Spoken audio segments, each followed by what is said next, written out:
it's Josh with the Financial Advisor Car Guy. This week we're going to discuss how to paint your own car. A few weeks ago, you guys saw a great example of the first time I attempted to paint a vehicle in that 1964 FJ40. Now I didn't do that one all by myself. I did have a friend named Corey who had some painting experience and was willing to give it a shot. And so he and I did all the prep work and stripped it down and primered and painted it. And I'd say it turned out pretty good. We used a burnt orange paint that I found on eBay. And, just like anything, whether you're painting your house, your furniture, your car, whatever it is, most of the work goes into the prep time. And the better you mask, the better you cover and protect things that don't need paint, the better your job's going to turn out. And I think that on that job, I rushed through it. I'd argue I didn't do a good enough job prepping it. For what the truck ended up being, it was fine. But, the paint itself didn't go onto a smooth body. There were some ripples in the metal. If I had to do it again, I would definitely have taken the time, maybe use some body filler and glaze and just kind of smoothed everything out nice and tidy. I probably would have applied a thicker base coat as far as the primer goes. And then we didn't clear it. And so what we ended up doing was just spraying on that final coat of burnt orange and kind of called it good. Again, it was never designed to be a show truck or a trophy truck of any sort. It was really designed to just kind of go off-road, play with. It was a weekend cruiser and nothing more. So I didn't want to spend a lot of time and effort on getting that body work done. Fast forward, 10 or 12 years, and just this last fall, I painted that 1965 Ford Mustang. That car has since been sold, which you guys saw in an early video, and is probably somewhere on its way to France as we speak. It's been 2.5 months. The guy was estimating it would take about 3 months to get to him. So I still haven't heard from him. I'm going to make the assumption that it's either on its way or it's been delivered or very soon will be. But that car, same kind of deal. I would say I rushed through it and didn't do, I feel like I did the masking just fine, but I didn't do the prep work as well as I should have. The primer I used was a very high build primer. I think I paid about $65 for 1 gallon of it on eBay. And it shipped right to my door in a biohazard box and the whole nine. And it was great. Really easy to work with. It was very forgiving. It went on nice and thick and had a self-leveling substance to it where, if I was spraying onto the car, as it was applied, you could see kind of what was wet and what was dry.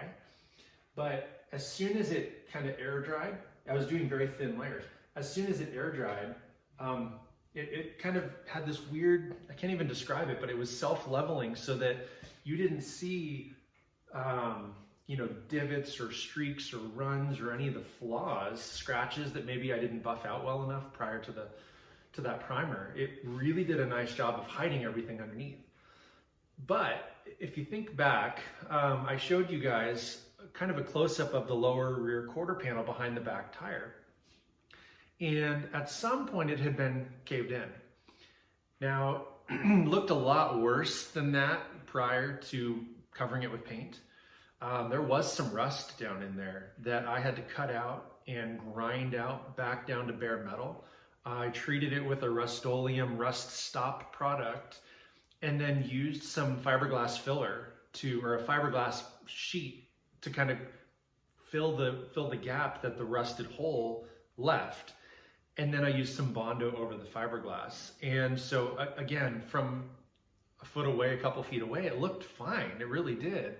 But more on the very back corner, there was a dent that had poked up and in. And I'm not a body guy. I don't have the tools and the skill to really pull a dent like that. And it was kind of at an awkward point where if I didn't pull it perfectly, it was going to be really obvious. So I just sort of left it, and there was no rust on that particular area. So that was fine. I probably could have filled that cavity with body filler and then just sanded it smooth and primed and painted right over it, but I opted not to do that. And in hindsight, I probably should have. I think it would have made for a more complete look and it would have fixed that corner a lot better. I did end up, right before I painted it, I did end up buying the sheet metal patch panel for that lower quarter because that's a super rusty part in most Mustangs. Common issue, water runs down and gets stuck down in that cavity, or it splashes up through the wheel well, and just moisture stays down there and just rots that metal away. So that's a really inexpensive piece of metal to replace if you can do the job yourself. I'm not a welder either. I know how to weld. I have fabricated a few things here and there, but my welding is not pretty. The technique I use, I'm all self-taught, so it doesn't look professional. It doesn't look super clean or anything like that. So again, just for the sake of time, I chose not to fix that. I did include that panel with the car so that the next guy can do what he wants. But I wanted to get the car presentable, so I did cut out the rust. I did use fiberglass and Bondo to kind of fix the problem, and then primered, painted, and we called it a day. So the self-leveling primer was worth it. A normal primer may have been $40 or $50 for a gallon. The self-leveling primer was $60 or $65. That extra 15, 20 bucks, it was very well worth it because it saved me a lot of time in between coat sanding and doing all those things. If I were to do that again, lesson learned here, after I was done with the primer and while I was letting that dry and cure, once it was through, what I should have done is taken some really fine grit sandpaper and ran over the entire car. Now, that might be really obvious, but the truth is, I came out to the car after the primer had been setting for several hours, and it looked and felt smooth. I didn't think that it was necessary, but I think it was necessary after the fact because of one of two reasons, and I don't know which it is, but one of two. Either there were microscopic pieces of dust and lint and whatever else that had landed on the car. That's probably step one. Or secondly, it was too smooth for the paint to adhere. And what ended up happening is I used a gallon of automotive grade paint with the reducer and all the other things that you mix in. So 1 gallon of paint ends up giving you about 1 1/4, maybe 1 1/3 gallons, something like that. And everything I read online is that a 65 Ford Mustang uses anywhere from 3/4 to 1 gallon of paint. So I had a surplus of paint. So I was just gonna use it until it was gone. I had no reason to save any. It was a one-time project for a one-time car. So I just gave it coat after coat after coat after coat until the paint was gone. And I'm glad I did because it did give it a nice thick layer of paint so that later when I went back and buffed it, it didn't burn through the paint. I didn't get back down to the primer too often. I'll circle back to that. But when the paint adhered to the primer, once everything was dry and I ran my hand over the red paint, it had a little bit of, I'll call it texture. It wasn't texture in the normal, like your wall or your ceiling popcorn texture. It wasn't that severe at all, but it did have a little bit of a not glass-like smooth finish that I was anticipating. And going back and doing some research and learning and watching other YouTube videos and figuring out, how to paint a car. I did learn that sometimes will happen if you don't leave enough time between coats, if you don't prep well enough, and sometimes if you just paint too fast and you go over it without letting each coat truly dry, it kind of accumulates in a funky, it wasn't self-leveling like the primer was. So, if I were going to do it again, I guess step one or tip one is take your time. Obviously, like I said, and I'm going to show pictures if you have been paying attention, there's going to be pictures throughout this, but masking is going to be the most important thing, first and foremost. Once the car is painted, you peel off all that painter's tape with your newspaper and cardboard and whatever else you've used to kind of mask what you don't want paint to get on. It's going to look a million times better if you've covered all the chrome and if you've covered all the trim and if you've, removed emblems and done all these things, as opposed to just paint right over it and then go back to clean it up later. I did have some overspray on some of my chrome trim that went around the window, and steel wool will clean that right up and clean it right off, but it takes time. And had I just done a little better job with my taping, I would have saved quite a bit of time, right? I mean, cleaning up that overspray, it's not the worst job in the world, but it's not fun. And I was really anxious to get the car back together. So, the less prep work, thinking in my mind, the less prep work I do, the quicker I get to paint it. But then on the reverse side, knowing the less prep work I do, the more after work I have. So I tried to kind of split the difference, and I thought I did a pretty good job masking, you be the judge through these pictures, but some overspray still occurred.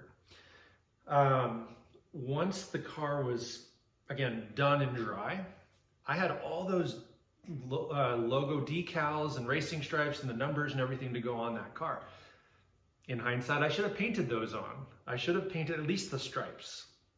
I didn't do it. I bought a kit online, which was fine. They looked good. You be the judge, but it wouldn't adhere correctly to that slightly textured paint. And so what I ended up having to do is I talked to a buddy of mine who also used to do professional detailing. And he said, you need to cut and buff that paint, right? It's brand new paint. It's going to have those flaws. You need to cut it, and basically sand off the top layer, get it nice and smooth, and then polish it, buff it and polish it. Then you can apply your decals, and they're going to look great because they're going to go on nice and smooth and ripple free and all these things. So again, trying to maybe expedite the project, I ran down to the local hardware store. I went to Home Depot, and they had an automotive buffer, one of those circular deals that you plug in and you put the foam pad on there with the, either the microfiber or the cotton cover. I put my polish on there and then just go to town. I set it on the paint and I just start running it back and forth. And you're gonna see here in this picture that you can actually see the line back and forth that I carried that orbital deal back and forth on, right there on the roof. And, once again, if I had maybe spent a little bit more money and bought the proper tool, it would have been just fine. But I think that, cutting corners, I don't think that this buffer went fast enough. I don't think it was high powered enough. And so I ended up having to go over the entire car again by hand. That sucked. That took a lot of time. Once again, circling back to time. Time is money. And again, I feel like had I done this more often, again, I haven't painted a vehicle in 12 years, so it was kind of the first time all over again. I didn't really think that through.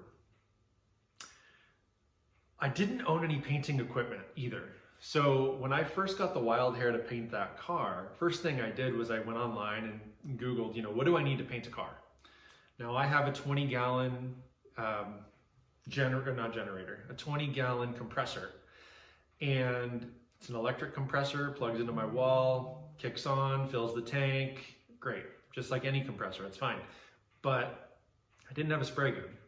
So I went on Amazon and I found this guy. And this is a Campbell Hausfeld. And it was something like 40 bucks. It includes, the hopper, it includes the gun itself. It did not include the fitting because every compressor setup might be a little bit different, and the gun is designed to be universal, but it did not include that fitting. So I had to run to Home Depot and buy the correct fitting, which was fine. That was another $4 or something like that.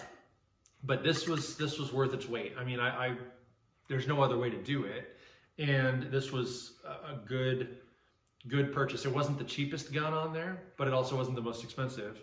The reviews were great. It's very user-friendly. It's pretty much point and shoot. There are very few settings to adjust.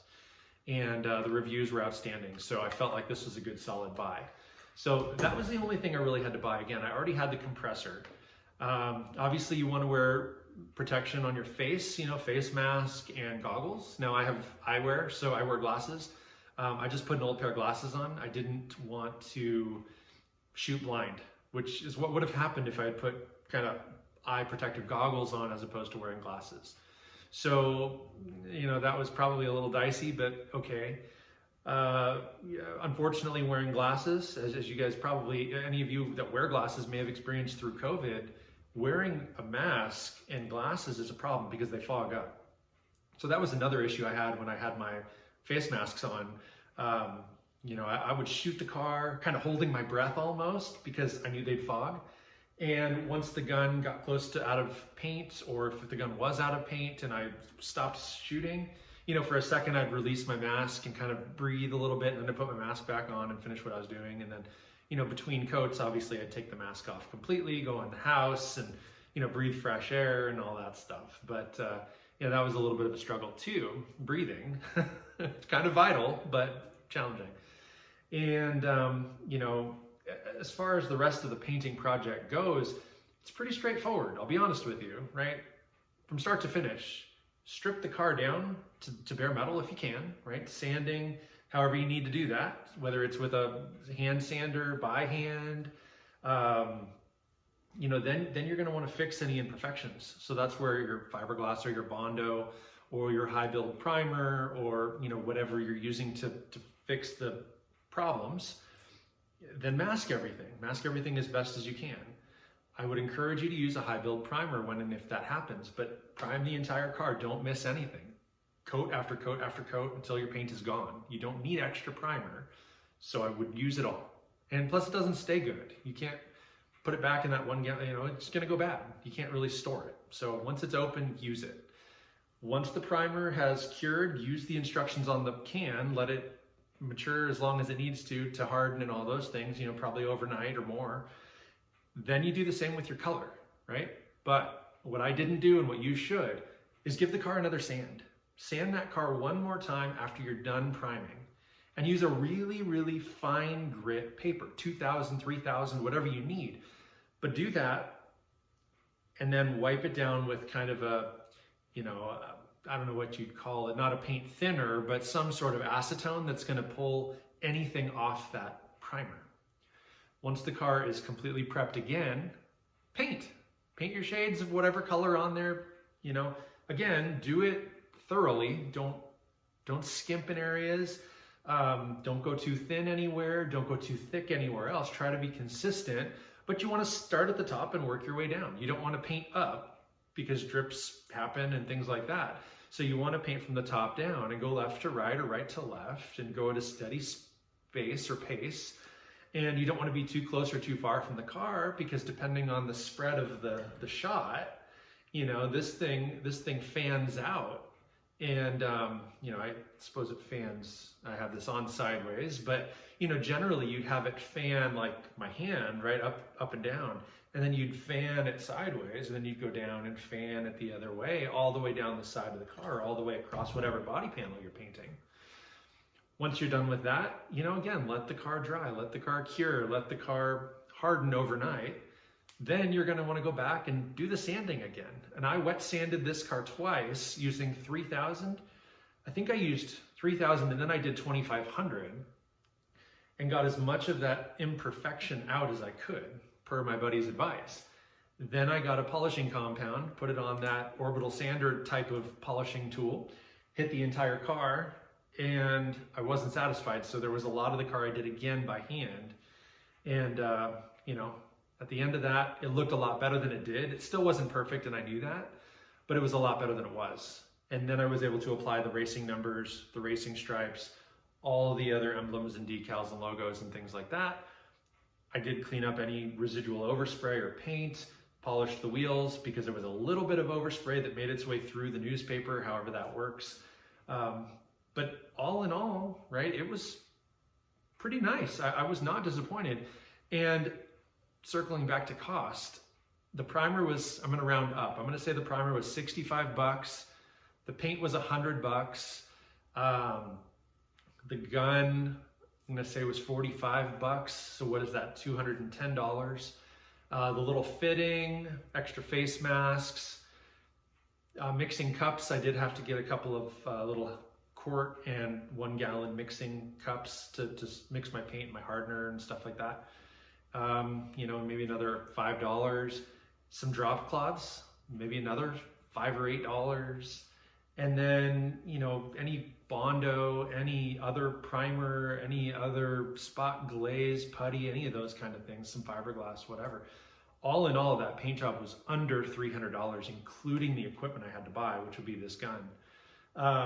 So it's very cost effective, because if I had gone to any body shop, that exact same paint job might have been $3,000, $5,000, $8,000.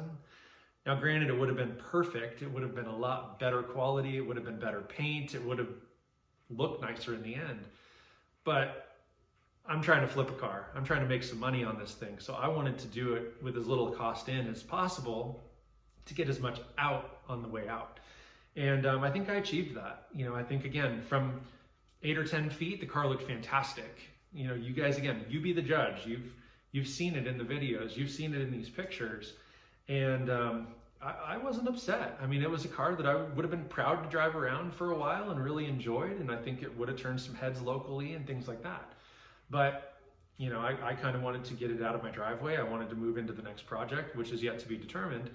But I felt like the car was pretty well done. And so out with the old, in with the new.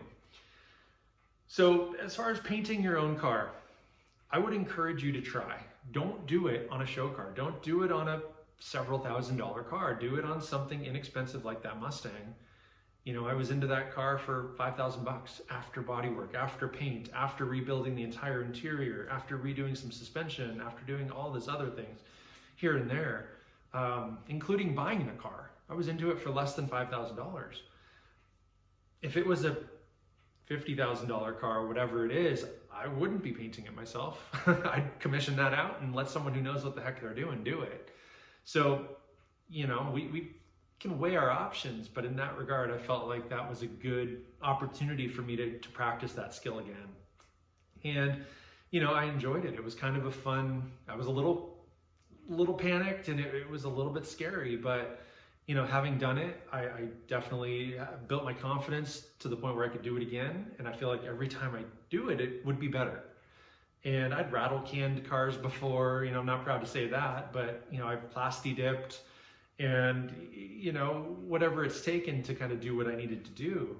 This was the first full, by myself, had to go buy the gun, spray the car. And I thought it went pretty well. So I appreciate that. I appreciate you guys. Thank you so much for paying attention and watching and asking questions. Comment down below if you have any suggestions for future cars, or have, you know, some tip or trick that you know that maybe I can learn. I'd love that. I'd love for you guys to like my videos, subscribe to the channel if you haven't already. Find me on Instagram. I love interacting with followers. And again, you know, share stuff with me. I love it. I need it. But lastly, like always, may every investment you make be a good one. Till next time.